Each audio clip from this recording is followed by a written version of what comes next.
ইনি রাখি গুলজার, ভারতীয় সিনেমার আইকনিক অভিনেত্রী, যিনি জন্মসূত্রে বাঙালি কন্যা রাখি মজুমদার। দীর্ঘ 4 দশক ধরে ভারতীয় চলচ্চিত্রে নিজেকে সম্পৃক্ত রেখেছেন তিনি। উপহার দিয়েছেন অসংখ্য অসংখ্য সুপারহিট ছবি।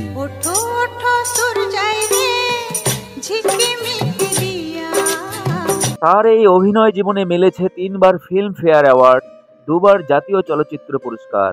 ভারতীয় চলচ্চিত্রে তার অসামান্য অবদানের জন্য 2003 সালে ভারত সরকার তাকে পদ্মশ্রী সম্মানে সম্মানিত করেন।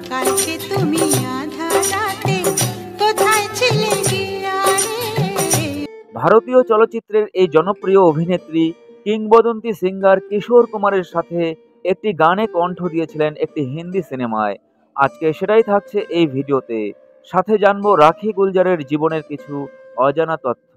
তাই চ্যানেলটি সাবস্ক্রাইব করে শেষ পর্যন্ত দেখার আন্তরিক অনুরোধ রইল। 1947 সালের 15ই আগস্ট বাংলার নদিয়া জেলার রানাঘাটে এক বাঙালি পরিবারে রাখির জন্ম। ছোট থেকেই অভাব অনটনের সংসারের মধ্যেই তার বড় হয়ে ওঠা। স্কুলে পড়াকালীন অরবিন্দ মুখোপাধ্যায় পরিচালিত আহ্বান ছবির শুটিং দেখতে গিয়ে টলিউড অভিনেত্রী সন্ধ্যা রায়ের নজরে পড়ে যান রাখি। আর তারপর সন্ধ্যা রায়ের সঙ্গেই গ্রাম ছেড়ে রাখি পাড়ি দেন কলকাতায়। তাই তার প্রাথমিক গ্রুমিংয়ের পেছনে সন্ধ্যা রায়ের ভূমিকা ছিল অনেকটাই। আর মাত্র 20 বছর বয়সে 1967 সালে বাংলা ছবি বধূবরণে অভিনয়ের মধ্য দিয়েই চলচ্চিত্রে হাতেখড়ি হয় নবাগত রাখির। কিশোরী থাকাকালীন 1963 সালে মাত্র 16 বছর বয়সেই বাঙালি সাংবাদিক ও চলচ্চিত্র পরিচালক অজয় বিশ্বাসের সাথে স্বল্পকালীন বৈবাহিক সম্পর্কে জড়িয়ে পড়েন তিনি। কিন্তু অল্প দিনের মধ্যে সে সম্পর্ক ভেঙে যায়।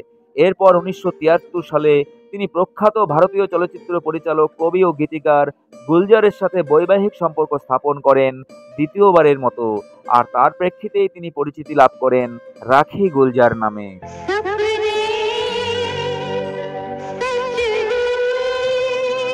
1970 সালে তিনি প্রথম হিন্দি ছবিতে নায়িকা হিসাবে অভিনয়ের সুযোগ পান রাজশ্রী প্রোডাকশনের জীবন মৃত্যু ছবিতে, যেখানে নায়কের ভূমিকায় ছিলেন বলিউড সুপারস্টার ধর্মেন্দ্র।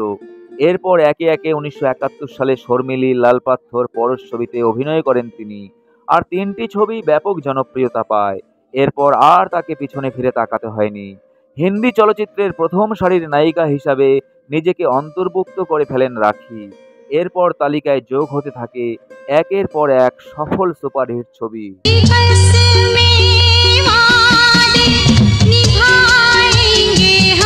একজন দক্ষ অভিনেত্রীর পাশাপাশি রাখি খুব ভালো গান গাইতে পারতেন। স্কুলে পড়াকালীন স্কুলের বিভিন্ন অনুষ্ঠানে তিনি বহুবার গানে অংশগ্রহণ করেছিলেন। সিনেমার শুটিং সেটে তার আপন মনে গুনগুন করে গান করা শুনে একবার এক পরিচালক মুগ্ধ হয়েছিলেন। এরপর সালটা 1982 সাল। মুক্তি পায় বিনোদ খান্না, রাখি গুলজার অভিনীত তাকাত ছবিটি। আর এই ছবিতেই কিশোর কুমারের সঙ্গে একটি ডুয়েট গানে অংশ নিয়েছিলেন রাখি গুলজার। তো চলুন বন্ধুরা, রাখি গুলজার ও কিশোর কুমারের কণ্ঠের সেই দুর্লভ গানটির কিছু অংশ প্রথমেই শুনে নিই।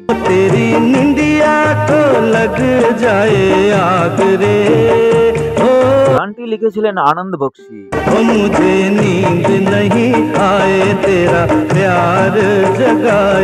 গানটিতে সুর দিয়েছিলেন জনপ্রিয় সুরকার লক্ষ্মীকান্ত প্যারেলাল।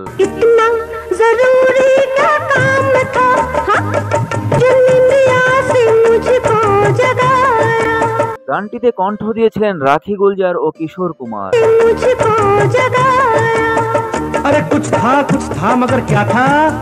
আর এটাই ছিল কিশোর কুমার ও রাখি গুলজারের নিজ কণ্ঠে ডুয়েট সং তাকাত ছবিতে।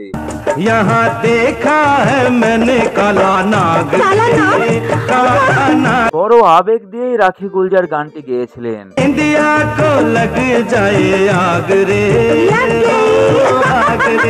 কিশোর কুমারের সাথে রাখিজির এই ডুয়েট গানটি আপনাদের কেমন লাগলো অবশ্যই জানাবেন কমেন্টে।